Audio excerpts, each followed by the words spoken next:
So sa mga nais malaman kung paano ang process ng pagsakay ng Tugo na may kasamang motorsiklo, nakabili ako ng ticket January 4, tapos yung departure ko January 12. January 11, pumunta na ako ng Tugo ticketing outlet kung saan ako bumili ng ticket ko. Tapos doon ko pinrasis yung ticket ng motor ko. Ito yung kailangan, 2 copies of ORCR and 2 copies of valid ID dahil sa akin nakapangalan yung motor. Bago pala ako umalis dito, nagbayad ako ng 5,420. So from Tugo Travel Ticketing Outlet, pupunta tayo sa Coast Guard sa mga naka-duty para magpatatak ng papel na nakuha natin dito. Let's go!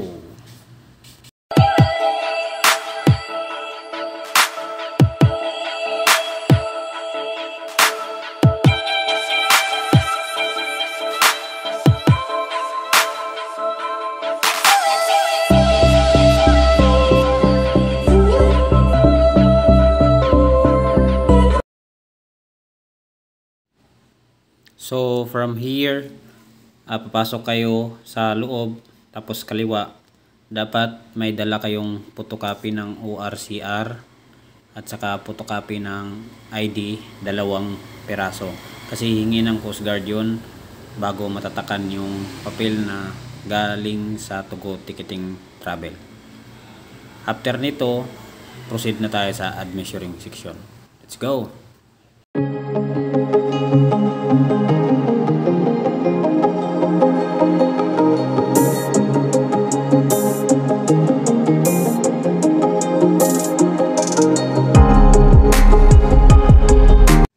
So nandito na tayo sa admission section. Ito naman yung kukuhanin yung certificate. After dito, proceed naman tayo doon sa malapit sa gate 3, PPA. Let's go! Paglabas mo, kaliwa ka. Kaliwa. Tapos dyan, ito na yung gate 3. Yan, gate 3. Diyan mo dadalhin yung motor mo pag natapos mo na yung i-process yung papel ng motor mo. Diyan sa pinakadulong yan. Tapos, bago mo dalhin doon, dito muna tayo. Yan. Dito tayo mag-process ngayon ng papel. Mayroon tayong mabayaran dyan at meron tayong mga kukuhaning papel bago tayo bumalik sa admission section. Let's go! Dahil nandito na tayo sa loob, yan mga window, nakikita nyo. At ipapakita ko sa inyo kung ano yung gagawing process dito. Let's go. So, nagbayad na tayo ng ticket. Galing na tayo sa admission section. At dito na tayo sa loob. Proceed tayo window 1. Tapos 6. Tapos 3. Tapos balik sa gwardiya. Kuha ng maliit na papel. Ito yung papel na kukuhanin mo. Pagkatapos, balik ka sa window 7. May babayaran ka doon 200 plus. And then umupo ka, tapos antayin mong tawagin ka ulit para ibibigay sa iyo yung papel na pinrasis nila. Tapos balik ka na ng PPA approver. Nandun lang sa table, malapit sa guard. May kukuhanin silang papel doon at may itatatak sila sa papel mo. After nun, balik ka sa cargo admission section. After cargo admission section, ito yung papel na lahat na makukuha mo. Tapos proceed ka na sa gate 3. So ito yung hitsura ng gate 3, no. Sa Cagayan de Oro Port lang to, ha. Dito mo, yan sa dulo na yan, may mag-check dyan ng papel mo. So kompleto na yung papel mo, pwede ka nang pumasok.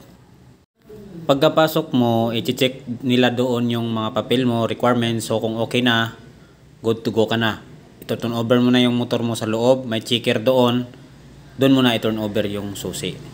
Ang nangyari sa akin, dinala ko muna yung motor ko dahil nag-process ako ng papel alauna, natapos ako 3:30.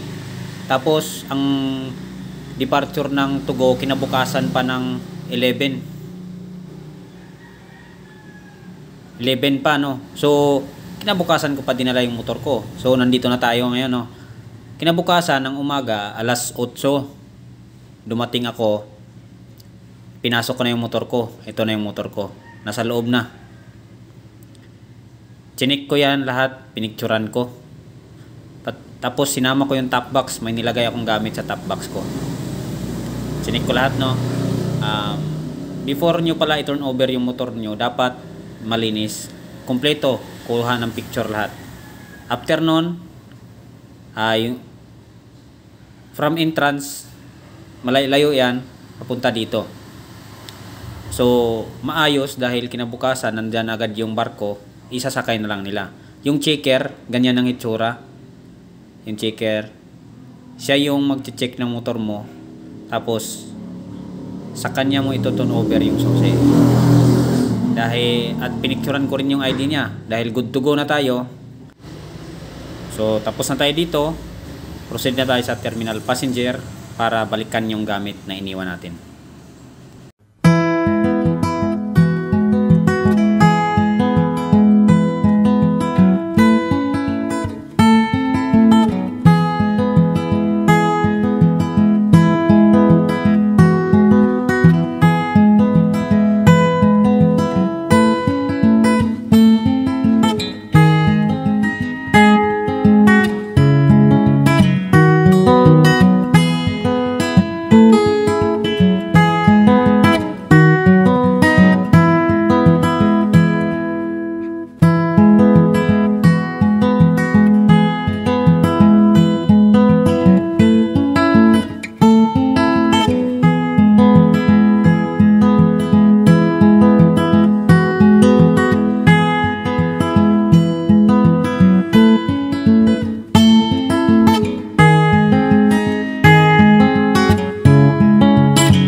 So, pagkababa mo sa Tugo mismo sa Manila, diretso agad sa Tugo Freight Documentation para ipakita yung documents ng ng motor mo.